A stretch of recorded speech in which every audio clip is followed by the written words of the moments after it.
Bienvenue à tous dans cette vidéo. Si vous venez de cliquer, vous vous posez sans doute une première question, c'est est-ce que ce titre est vrai? Et il est tout à fait vrai. Hier soir, j'ai publié sur mon Twitter, je poste quasiment jamais rien sur Twitter, mais j'ai publié pour la première fois depuis quasiment un an un thread. Donc en gros, c'est un très très long tweet qui parle d'un sujet spécifique. C'est le vol du contenu YouTube par TikTok. Le thread est super complet, si vous ne l'avez pas lu, je vous invite à aller le voir et à aller le retweeter ou le liker, le lien est dans la description et même me suivre sur Twitter si ce n'est pas encore le cas. Mais je détaille un peu ce dont je vais vous parler dans cette vidéo dedans. Il a déjà été beaucoup partagé, il y a eu plus de 500 000 personnes qui l'ont vu, mais je me suis dit que c'était important d'en parler avec vous sur cette chaîne parce qu'il y a des gens qui me suivent sur la chaîne secondaire et qui me suivent pas forcément sur Twitter. Bon, déjà TikTok, vous n'avez pas pu passer à côté, c'est le réseau dont tout le monde parle. Il y a beaucoup de jeunes qui l'utilisent, mais il y a aussi des gens moins jeunes, il y a aussi des personnes plus âgées. Enfin, voilà, c'est hyper éclectique, on utilise tous TikTok, même moi j'utilise TikTok. Je pense que même vous, soit vous l'utilisez, soit vous en avez déjà forcément entendu parler. C'est le grand réseau social à la mode et il gagne de plus en plus de terrain. Je crois qu'en 2022, c'était le réseau social sur lequel les gens ont le plus passé de temps par rapport à YouTube ou à Instagram ou encore à Facebook. Et c'est très bien que les réseaux sociaux, ça se développe. C'est très bien qu'il y ait des nouveaux acteurs dans ce domaine, mais le problème est avec le vol de contenu. Je suis désolé, je vais être pas mal formel dans cette vidéo, mais je pense que c'est important de tenir un ton sérieux. La particularité de TikTok, c'était les formats courts, donc des courtes vidéos qui sont entre 10 secondes et 30 secondes, où les gens pouvaient soit se mettre en scène en faisant des challenges, soit faire des mini-sketchs. Dans chaque domaine qui existe, il y en a qui pouvaient partager leur passion. Par exemple, moi je suis tombé sur des comptes TikTok hyper intéressants de gars qui installent des fibres optiques et qui montrent dans chaque TikTok comment ils installent les fibres optiques. Je suis tombé sur des gars qui font des effets spéciaux et qui expliquent dans leur TikTok comment ils font des effets spéciaux, sur des mecs qui font des trucs en rapport avec l'informatique. Enfin, il y a de tout. Et ce qui est génial avec ce réseau, c'est qu'il encourage la création hyper facilement. Quand je dis hyper facilement, c'est que pour faire un TikTok, il suffit d'avoir un téléphone et en quelques secondes, on filme son truc et on fait son montage sur le TikTok et on publie. Donc ça démocratise la création de contenu. Et un autre aspect qui est trop cool avec TikTok, c'est l'algorithme.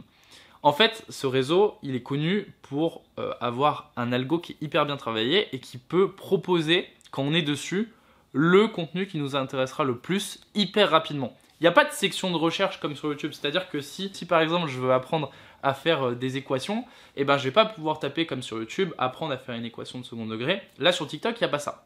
C'est à chaque fois l'algorithme qui va nous recommander quel contenu on veut, parce que après tout, l'algo connaît mieux que nous ce qu'on veut. Faut vivre avec son temps, c'est pas un truc que je surkiffe, mais je comprends que ça existe et que ça plaise à beaucoup. Le souci, c'est que TikTok, c'est une entreprise et comme toute entreprise, elle veut devenir de plus en plus grosse. Et pour devenir plus gros, il faut avoir plus d'utilisateurs. Et TikTok, c'est une plateforme de vidéo. Et ils ont vu le truc très facilement. Ils se sont dit, ok, comment on peut gagner des parts de marché sur nos concurrents, sachant que leur concurrent principal à TikTok, c'est YouTube. Ils se sont dit, ok, nous, on fait des vidéos courtes. YouTube, ils font des vidéos longues. Et ben, let's go, on va se mettre à faire des vidéos longues et on va proposer cette option à nos utilisateurs. Comme ça, ils pourront eux aussi publier des vidéos longues et on va gagner des parts de marché par rapport à YouTube. Le problème, c'est que il y a cette option de faire du contenu long, mais la plupart des gens qui font des TikTok proposent du contenu court. Du coup, depuis quelques mois, on voit de plus en plus de contenu long sur TikTok, mais ce contenu long n'est pas original de TikTok. En fait, c'est du contenu qui est pris de YouTube, qui est publié sur TikTok et qui est volé. Ce qui fait qu'on est beaucoup de youtubeurs à avoir nos vidéos qui sont prises et publiées sur TikTok à notre insu. Et là on peut se dire bah c'est pas grave parce que c'est toujours de la visibilité en plus, ça nous fait connaître, ça nous permet d'attirer une audience nouvelle parce que bah, les gens qui sont sur TikTok vont pas forcément sur YouTube, etc. Mais pas exactement. C'est exactement ce que j'explique dans le thread, mais en gros, il faut savoir qu'entre l'audience qui va sur TikTok et l'audience qui va sur YouTube, bah il y a une grande part en commun, c'est-à-dire que bah, y a des gens qui vont sur les deux. Et je vous l'ai dit tout à l'heure, mais ce qui fait la force de TikTok, c'est son algo. C'est qu'il arrive à pousser des contenus extrêmement rapidement en vous les mettant devant les yeux.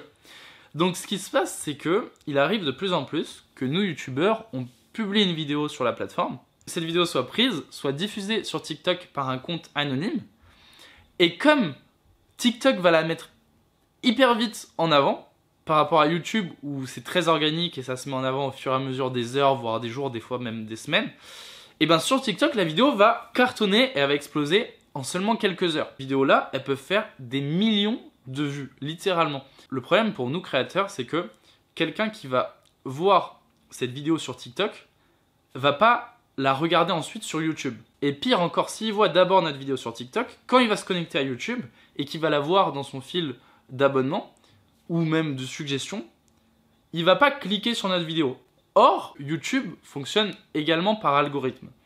Et le robot de YouTube, quand il va voir que quelqu'un a vu passer notre vidéo, mais qu'il n'a pas cliqué dessus, le robot il va se dire cette vidéo, soit elle est moins bien, soit elle attire moins. Et du coup, il va encore moins la mettre en avant. Et en fait, c'est un cercle qui est terrible parce que plus on nous vole notre contenu, moins notre contenu va être mis en avant. Il y a un nouveau problème avec ça, c'est que TikTok vient de mettre en place, il y a quelques semaines, de la monétisation. C'est-à-dire que si vous publiez des vidéos de plus d'1 minute, vous pouvez monétiser à hauteur d'à peu près 1 euro pour 1000 vues. Ça veut dire qu'il y a un certain nombre de personnes qui volent nos contenus de YouTube, qui les publient sur TikTok et qui se font littéralement des milliers d'euros avec. Et là, je vais vous donner quelques exemples. Par exemple, ma dernière vidéo qui a fait 570 000 vues sur YouTube, donc la vidéo de la croisière. Sur TikTok, elle a été divisée en 8 parties, couvrant au total plus de 2 millions de vues. C'est-à-dire que potentiellement, un gars qui m'a volé ma vidéo a gagné plus que moi sur ma propre vidéo. On se fait voler notre contenu, la personne qui vole le contenu peut monétiser ce contenu sur notre dos, ça fait que nous on fait moins de vues sur notre contenu original, et en plus, il gagne plus d'argent que nous. J'ai un autre exemple un peu plus flagrant, j'ai sorti une vidéo où je piège l'OM en faisant croire que Cristiano Ronaldo va signer dans leur club. Et ben cette vidéo sur YouTube a 170 000 vues, sur TikTok elle en a 1 200 000. Encore une fois, la personne vole le contenu, le monétise et gagne plus d'argent que moi. Là, on peut se dire, bah pourquoi tu signales pas à TikTok, machin, fais supprimer le truc. Le premier souci, c'est que comme l'algorithme de TikTok, il est hyper efficace et hyper réactif, dès qu'une vidéo va être publiée, dans les heures qui suivent, elle peut exploser. Et le deuxième truc, c'est tout simplement que TikTok, c'est un réseau social qui est chinois et en vrai, en propriété intellectuelle, etc., la Chine, c'est pas un super élève. Par exemple, j'ai fait une demande pour supprimer un TikTok, je voulais voir si c'était possible. Cette demande n'a pas abouti. C'est-à-dire que j'ai mangé une porte, j'ai pris un refus, parce que j'ai pas réussi à prouver que j'étais titulaire du contenu. C'est terrible. J'arrive pas à prouver que je suis titulaire de contenu, alors que j'ai une chaîne YouTube certifiée, j'ai mon compte TikTok qui est lui-même certifié. En fait, juste, ils s'en tapent et ils ont besoin de contenu long sur leur plateforme, donc ça les arrange bien qu'il y ait ces vols de contenu. Sincèrement, mon but, c'est pas de chouiner et de me plaindre et de vous dire de vous apitoyer sur mon sort, parce que je le fais pas pour moi-même, mais juste, je voulais évoquer ce problème parce que je le vois de plus en plus, il y a de plus en plus de gens que ça touche, et je pense que c'est important que quelqu'un s'exprime là-dessus. Alors je sais pas quelle est la solution, est-ce qu'il faut que quand on publie une vidéo sur YouTube, on doit la publier en doublon sur TikTok? Mais même ça, c'est pas dit que ça marche parce que la vidéo peut très bien bider et un compte anonyme, la sienne, peut marcher. Est-ce qu'il faut que TikTok mette une option pour qu'on puisse récupérer la monétisation des vidéos qui sont vues? Est-ce que le fait qu'il y ait la possibilité de faire des vidéos longues sur TikTok maintenant, c'est pas une opportunité pour nous, les créateurs, de venir sur la plateforme et de proposer un truc?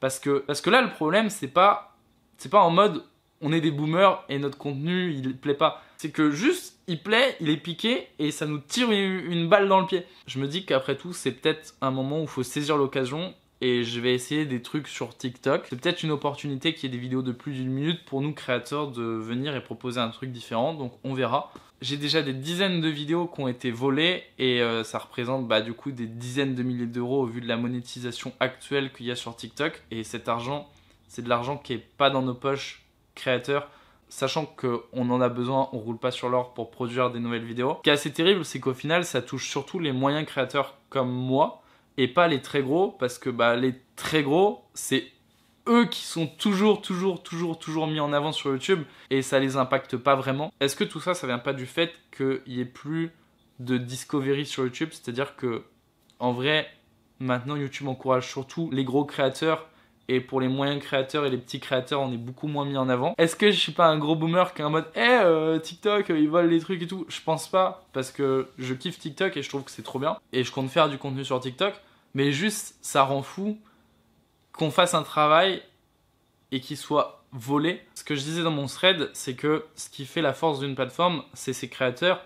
YouTube en est là aujourd'hui parce que y a eu toute une vague de YouTubeurs qui ont fait évoluer la plateforme. Twitch en est là aujourd'hui parce qu'il y a des streamers qui ont été très soudés. TikTok en est là aujourd'hui parce que sur les formats courts, il y a eu beaucoup de TikTokers qui ont été présents pendant des années à envoyer des challenges, créer des trends, etc. Voilà, c'était une vidéo un peu plus sérieuse, mais c'était important pour moi de m'exprimer sur ce sujet parce que vous n'avez forcément pas tous pu lire ce thread. Pour ma part, je vais continuer de me la donner pour vous fournir le meilleur contenu possible. Je vous souhaite une bonne semaine et restez à l'affût parce que dans quelques jours, il y a une grosse vidéo sur cette chaîne secondaire. Salut!